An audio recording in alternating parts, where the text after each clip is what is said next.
Hello बच्चों, स्वागत है आपका हमारे यूट्यूब चैनल गुरुकुल हिंदी साहित्य में। बच्चों, आज हम आप लोगों को नागार्जुन जी की कविता, जिनका पूरा नाम वैद्यनाथ मिश्र नागार्जुन है, जो कि एक प्रगतिवादी कवि हैं, उनकी एक छोटी सी कविता यह दंतुरित मुस्कान क्षितिज कक्षा 10 क्षितिज भाग 2 के चैप्टर 6 से इस कविता को उद्धृत किया गया है। यह कविता वैद्यनाथ मिश्र नागार्जुन जी की कविता है, जो कि एक प्रगतिवादी कवि हैं। कवि ने इसमें छोटे बच्चे की मुस्कान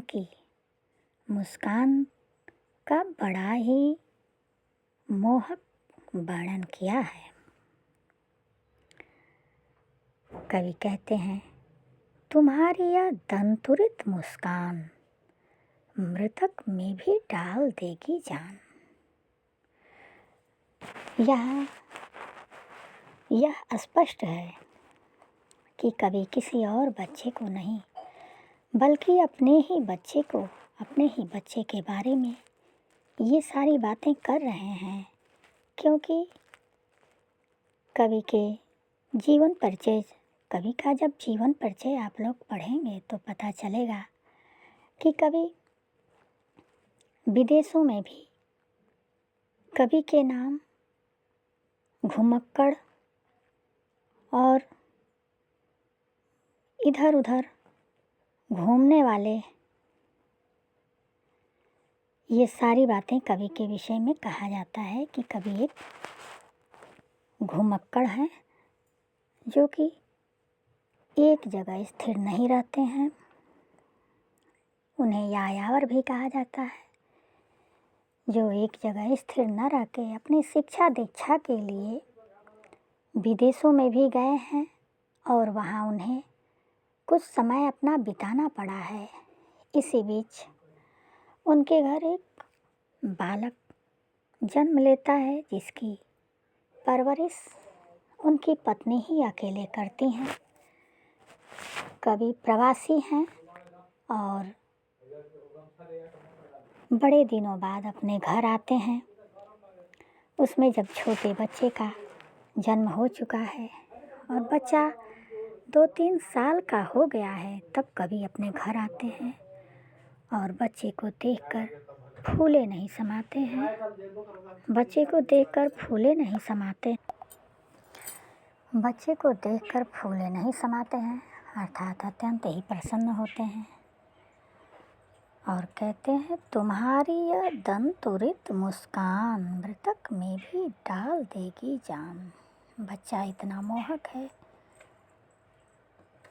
उस बच्चे की मुस्कान इतनी मोहक है कि कभी उसे देखकर कहते हैं कि तुम्हारी यह दंतुरित मुस्कान, तुम्हारी यह तो छोटे छोटे दांत जो निकले हुए हैं, उस पर जब तुम मुस्कुराते हो तो तुम्हारा थोड़ा सा दांत जो दिखाई दे रहा है, उसे दंतुरित मुस्कान की संज्ञा देते हुए मैं कहता हूँ कि तुम्हारी यह दंतुरित मुस्कान मृतक में भी डाल देगी जान।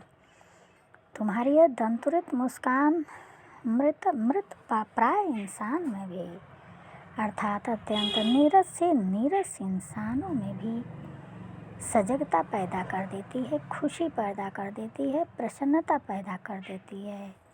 धूल धूसर तुम्हारे ये गात, छोड़कर तालाब मेरी झोपड़ी में खिल रहे जलजात।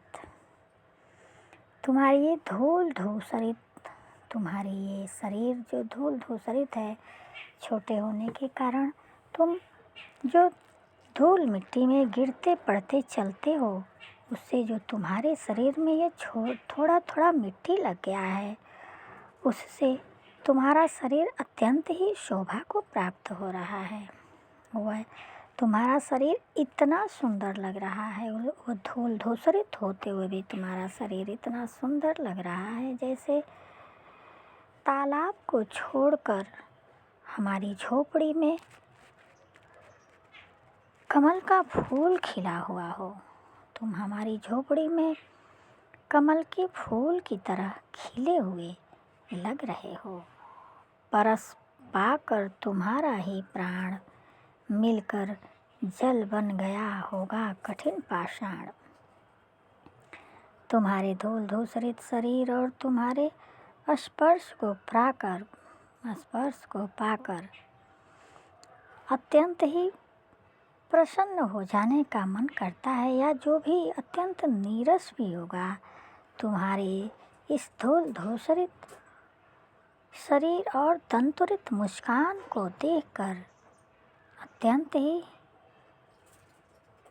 वह प्रसन्न चित्त हो जाता होगा। मिलकर जल जल बन गया होगा कठिन पाषाण। तुम्हें देखकर पत्थर भी जल बन जाता है, पिघल जाता है, अर्थात खुश हो जाता है। पत्थर में भी जान आ जाती है। तुम इतने मोहक हो कि पत्थरों में भी जान डाल देते हो। छू गया तुमसे कि झरने लग पड़े शेफालिका के फूल, बांस था कि बबूल। तुम्हारे स्पर्श मात्र से ही तुम्हारे छूने से ही एक बांस या बबूल भी शेफालिका के फूल की तरह बन जाते हैं। अर्थात तुम इतने मोहक हो कि बांस या बबूल भी तुम्हारे सामने शेफालिका के फूल से नजर आते हैं। तुम मुझे पाए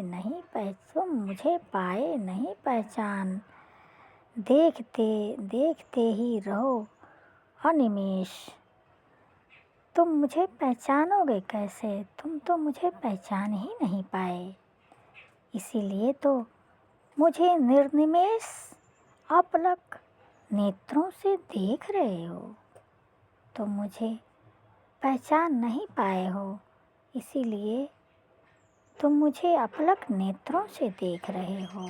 थक गए हो आँख लूँ मैं फिर तुम मुझे देखते देखते थक जाओगे, इसीलिए मैं अपनी आँखें अब फेर ले रहा हूँ। मैं अपना मुँह उधर घुमा ले रहा हूँ, क्योंकि तुम थक जाओगे। क्या हुआ यदि हो सके परिचित न पहली बार, यदि तुम्हारी माना माध्यम बनी होती आज।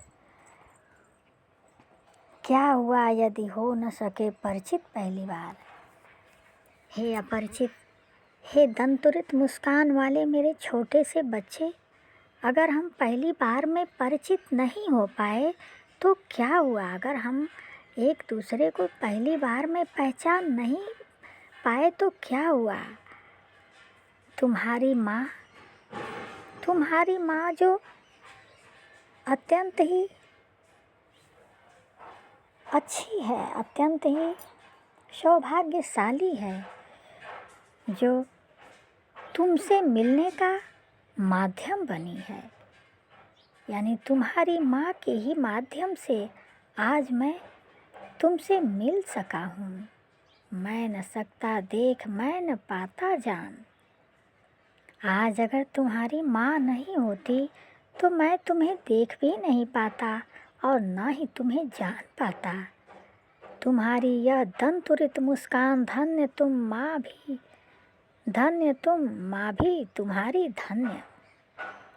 हे कोमलकांत शरीर वाले मेरे छोटे से बच्चे, तुम्हारी यह दंतुरित मुस्कान भी धन्य है और तुम्हारी माँ भी धन्य है। चिर प्रवासी मैं इतर मैं अन्य, इस अतिथि से प्रिय तुम्हारा क्या रहा संपर्क।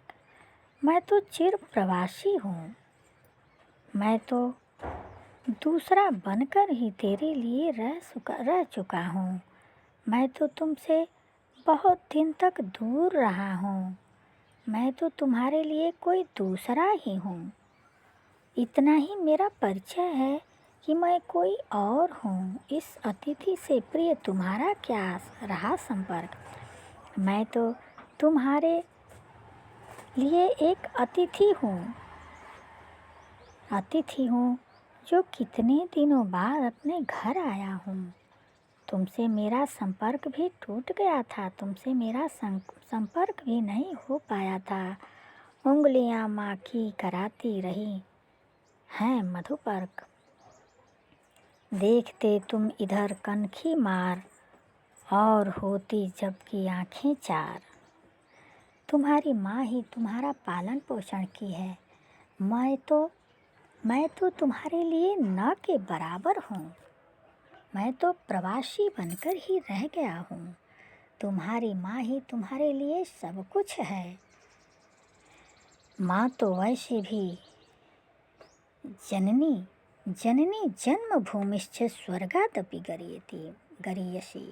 माँ तो वैसे भी स्वर्ग से भी बढ़कर होती है, परंतु तुम्हारी माँ ने यहाँ ये बातें चरितार्थ कर दी हैं कि माँ तो स्वर्ग से भी बढ़कर होती है। इसीलिए माँ ने ही तुम्हारा सब कुछ पालन पोषण किया है। मैं तो तुम्हारे लिए एक अपरिचित ही बनकर रह गया हूँ। वे ही तुम्हारा पालन पोषण करती है। देखते तुम इधर कनखी मार और होती जबकि आँखें चार। तुम अपने तिरछे नेत्रों से जब इधर देखते हो, अपनी बांकपन आँखों से जब तुम मुझे देखते हो और तुमसे मेरी आँखें मिलती हैं, तब तुम्हारी दंतुरित मुस्कान मुझे लगती बड़ी ही छविमान। जब तुम तिरछी नेत्रों से हमें देखते हो, हम अपरिचित को पहचानना चाहते हो, तब जब वो तुम्हारी दंतुरित मुस्कान होती है तो वह छवि अत्यंत ही मनोरम लगती है मुझे। उस छवि की तो मैं किसी सुंदरता से भी कल्पना नहीं कर सकता हूँ। वह अद्वितीय छवि वह छवि अद्वितीय सुंदर है। मैं तो तुम्हारे लिए एक अपरिचित ही बनकर रह गया हूँ। तुम्हारी माँ ही तुम्हारे लिए सब कुछ है, क्योंकि उसने ही तुम्हारा पालन पोषण किया है। तो बच्चों, आज मैं इसी कविता के साथ अपनी वाणी को विराम दे रही हूँ। इसमें जो त्रुटियाँ हो गई हैं मुझसे, उसे नज़रअंदाज करना बच्चों। इस कविता की भाषा बच्चों खड़ी बोली में है। ये कविता यत्र तत्र अनुप्रास आदि अलंकारों का भी समावेश हुआ है और कवि ने अत्यंत ही सरस और मोहक कविता बनाई है। तो बच्चों, इसी के साथ मैं अपनी वाणी को विराम दे रही हूँ। अगली कविता के साथ हम फिर आ रहे हैं। तब तक के लिए धन्यवाद।